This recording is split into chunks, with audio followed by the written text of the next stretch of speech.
a collection of hilarious and unusual school tales. Story 1. When I was in college, my psych professor told us the only excuse for being late was a funeral procession. Any other reason, you wouldn't be allowed to come in. A few weeks into the semester, I was headed from one building to another, which involved crossing the main road. Lo and behold, there was one very long funeral procession going by. I got a short video of it as proof and then stood on the sidewalk to let it go by. Unfortunately, the procession made me late to class. I knocked on the door, and the professor came over to start to tell me off. I showed her the video. Well, I'll be damned. Come on in. Story 2. I'm an English professor, and one year a pretty good student showed up without one of his two major term papers. He explained that his safe had been stolen by a contractor who was working on their house. His laptop was in the safe, and that's where the paper was. I genuinely believed him because he's been a really good student. Then, over the next few weeks, he started to show up to class looking very tired. He said that he was on a hunt for the person who stole his safe and was spending late nights with his cousin, driving around looking for the guy because they knew his van. Now, the student and his cousin were both recently back from tours in Iraq and had seen combat experience. They wanted to find the guy to beat the crap out of him and get the safe back because his wife's wedding ring was in the safe, as well as a bunch of cash. He rewrote the paper and turned it in. Apologetic it wasn't up to his usual standards, but he still kept coming to class looking like he hadn't slept. After a while, he came very happy to my office hours. He reported that he found the guy after a long search that involved breaking into a drug den, shaking people down with baseball bats, and even bribing some escorts. He said that they found the guy's van at a Taco Bell after getting a tip from an escort. They cornered him and waited for the police to come. I read in the news that he had in fact done a citizen's arrest and stopped the guy at Taco Bell, and that they ended up calling in the Secret Service because he used cash that he stole from the safe to buy a bunch of counterfeiting equipment. Secret Service apparently investigates counterfeiting. So the whole investigation happened because this guy, who I dubbed the White Shaft, tracked the scumbag down through the bad side of town late at night to get a wedding ring, some cash, and his research paper back. It all turned out to be true. He got the ring and the laptop back. I gladly accepted his original paper, and it got a much higher grade than the rewrite. Talk about stealing from the wrong people. 99% of the population would have been like, that sucks. Not these guys. Wrong house, buddy. Story 3. I was one of about 20 kids who were late for school. We showed up at the school office as a group, and when questioned why we were late, we said, the school bus blew up. They questioned, so the engine blew up. The kids know the whole bus in flames, it blew up. There was much conference between the teachers, all of them thinking we embellished the story. Story 4. Next thing you know, one of the admin staff has the news website open with a very obvious image of an entire bus on fire with a bunch of kids in our school uniform standing in front of it. Our late slip for our class said school bus blew up. Well, that's horrifying. I can imagine the parents were a little suspect about letting their kids on the bus after that. Story 5. On 9/11, my small-town high school received bomb threats every week for 2 months, and they decided to make us attend school on a Saturday. Myself and about 5 others showed up for our classes, and every teacher said something like, "I can't wait for the excuses on Monday." Most of the excuses were something along the lines of family plans or whatnot. But one kid was made to read his dad's note aloud to the class because our first period teacher thought it was hilarious. In the most down-south accent you can imagine, it went something like this.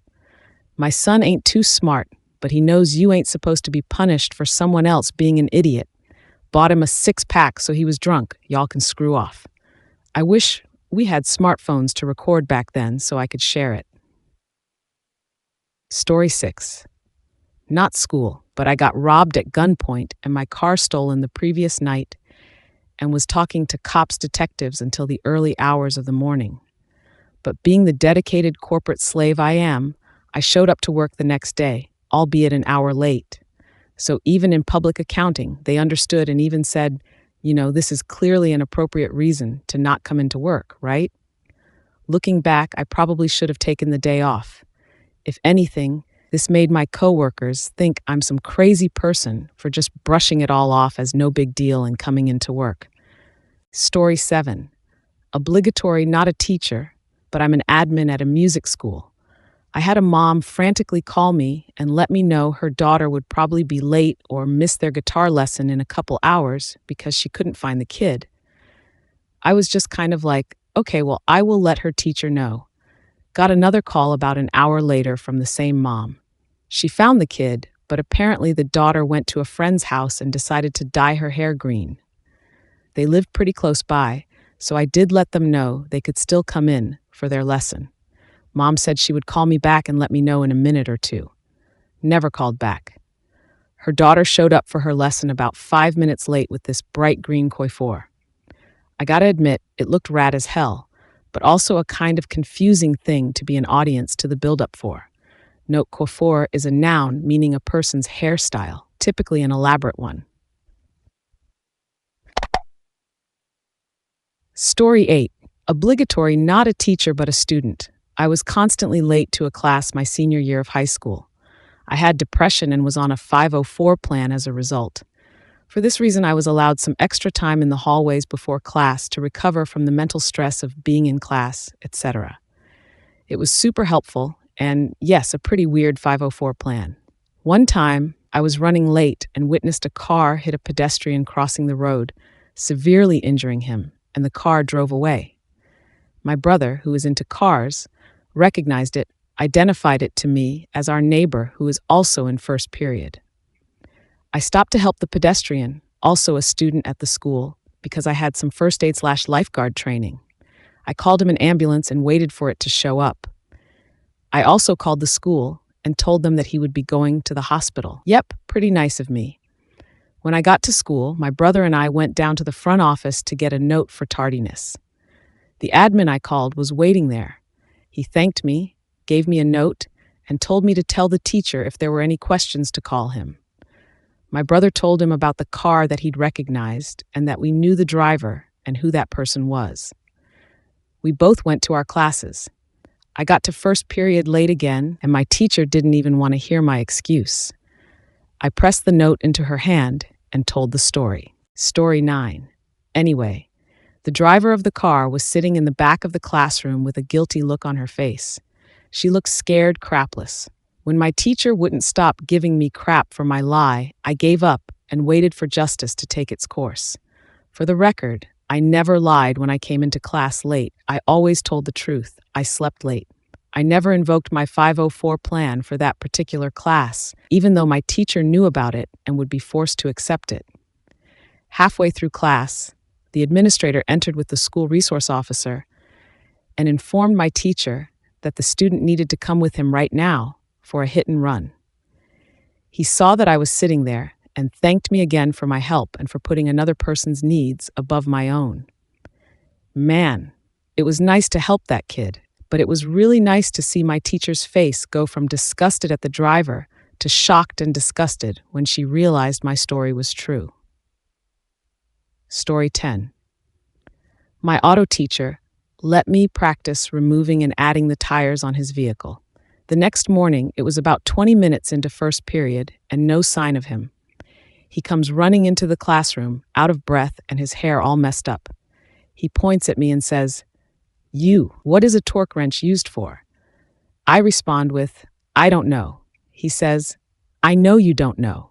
Turns out one of his tires came off while driving down the highway. Well, he probably should have checked them if he had a student fiddling around with them, so that's partly on him. On the other hand, you screwed up, but I bet you know what a torque wrench is for now. Story 11. Kindergarten teacher. One of my students is just a very, very heavy sleeper. They often arrive late and miss our first class. After nap time, they will remain asleep no matter what we do. Music, tilting the bed slightly, asking them questions, even gently standing them up. Nothing. Most children can't help a cheeky grin or something when they don't want to wake up, But we get no response from this one until they naturally wake up. Nothing medical, just sleeps like a rock.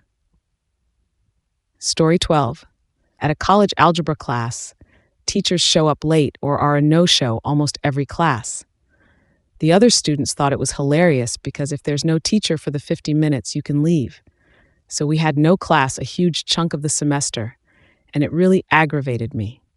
This is pre-YouTube, and I was not understanding the math at all, and the girl trying to tutor me didn't speak English well, and my grade, for the first time ever in my life, was suffering.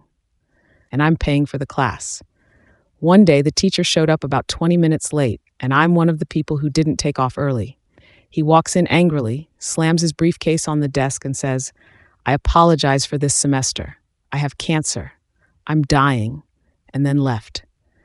I don't know what happened to him, to be honest. Story 13. Not a teacher, but my senior year of high school. They were doing construction on the building, and so part of it was completely closed.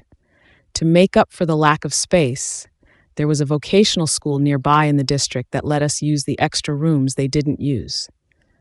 To get to the other school, you could get on a bus, or if your last class of the day was at the vocational school, you could drive over there. I was driving a friend and myself over to the same English class.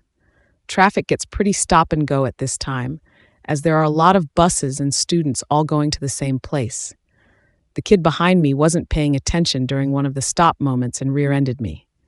Now, it was stop-and-go traffic, so it wasn't like any of us were going fast. It was really just a bump. Everyone got out to see damages and make sure everyone was fine. We were. We both had piece of garbage cars.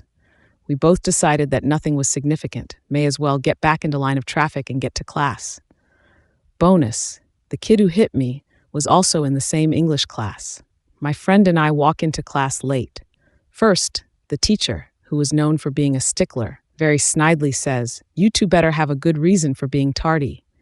My friend laughs, and I respond, "Yeah, other classmates just rear-ended us on the way here. You can confirm it with him when he gets here." So a minute later, he rushes in and says, "Sorry, I'm tardy. I hit them and his friend." Rest of the class laughs. Stern teacher makes us all get down to business. The end. Story 14. Our teacher told us about a student who ran in 20 minutes late, didn't say a word, turned the classroom TV on, and started flipping through the channels. When the teacher asked him what he was doing, the late student said his country was under attack. His dad had started to yell at him to return home when he was just down the block. The student explained he went to see what his dad wanted back at home, and his dad hugged him and showed him the news before driving him to school late. Our teacher explained the only acceptable reason he has ever let anyone show up late was 9/11 or a personal tragedy. Story 15. Late and also not a teacher, but I was working as a trainer in a call center in South Africa a few years ago when none of my trainees showed up at our 9 a.m. start time. One of the guys in the group called me at about 9:15 and informed me they were all on the same train, which had been hijacked. Literally armed men had boarded the train, taking control of it, and were robbing everyone. This guy was so apologetic, telling me they were getting there as soon as they could and sorry for delaying my training, etc.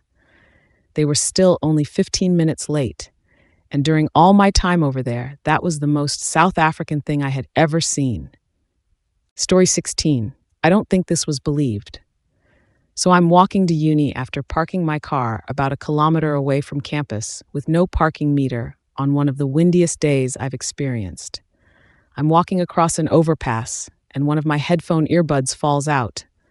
As I reach up to grab the earbud and place it back into my ear, a heavy gust of wind makes me essentially slap myself, knocking my glasses off, and they fly over the barrier onto the road. As I stagger for a moment, I can't find them. Then I notice they're on the road about half a second before a semi drives over them with a handful of wheels on one side. I stand there stunned. Do I just go sit in class? Do I walk back to my apartment, maybe 4 kilometers? Do I drive home blind? As I ponder for far too long, I remember attendance is mandatory for marks. So I walk in 10 minutes late, don't unpack anything, and just sit there, which leads to a discussion with my professor after class that went splendidly. Story 17. Not a teacher, but my science teacher was hounding me to retake a test after school once, and before she gave me the paper, I stepped out for a phone call. Turns out my parents were getting divorced. My dad had been arrested because my mother falsely accused him of assault when he filed at the courthouse before her, and so had residence at the house in custody. My teacher found me and thought it was an emotional breakdown because of the test, and I managed to blubber out everything, so she vaguely understood while she tried to get me to calm down. I was scared crapless because my mom was a psychopath, and I was afraid she would literally unalive me for telling my dad to divorce her crazy butt. Story 18. I was the student. My senior year in high school, I dual enrolled at the local college, taking some night classes, so I only had 2 classes at the high school that year. Unfortunately, the way the schedule worked, I had to go to first period and last period, with the middle of the day off. Usually, I would drive to the nearby wilderness area and go hiking by a river. On this particular day, there was an old van in the parking lot at the trailhead. I parked right next to it and got out of my car. As I walked past the van, I noticed there was a man inside. He made eye contact and I smiled and waved, but then noticed that dude was fully naked and pleasuring himself. I freaked out, but instead of getting back into my car and peeling out like a non-panicking person might do, I ran away from the parking area, straight through the river, about 2 to 3 feet deep, 20 feet across, and crouched in the bushes where I could see the parking lot. I was sure this dude was going to chase after me, assault me, and murder me, and no one would know because it was 1 p.m. on Tuesday in the freaking wilderness. When he didn't chase after me, I was still terrified he'd be waiting at my car for me, so I wasn't going back until I either saw him leave or another car pulled up. It was 2000, so I didn't have a cell phone, and I waited over an hour for another car to show up. When it did, I emerged, ran back through the river, crawled into my car from the passenger side because the driver's side was next to the van, and sped the hell away. I was 20 minutes late getting to Spanish class. I thought my teacher would understand, given that I was soaking wet up to my waist and clearly something had gone down, but she wouldn't let me join the class until I explained my tardiness in Spanish. Sorry, professor, you never taught us the Spanish word for pleasuring yourself, but I do think I was able to communicate my experience because she didn't punish me. In retrospect, I'm sure the guy was just enjoying a scenic moment at a time and place where he had a reasonable expectation of being alone. Definitely still creepy, but if he had been looking for teenagers to assault that day, the middle of nowhere during school hours probably wasn't the place to look. Story 19. Not a teacher, but when I was 22, I was attending college night classes after working my day job. It was a tight squeeze between getting off work and the start of my first class, but the teacher was laid back and rarely started on time, so that was good. One evening on my way to class, I was on the interstate when this sports car blew around me, like I was standing still. Not a minute later, I see a cloud of smoke and vehicles sliding all over the interstate. He had tangled up with 2 tractor trailers, and his little sports car was stuck under one, roof gone, and his head hanging out from the car. I grabbed some gloves and a towel I had in my car and ran up to help. His scalp had been mostly torn off his skull, so I used the towel to hold it in place until the paramedics arrived while he sat there screaming. When I got to class, I walked in holding my books in front of me.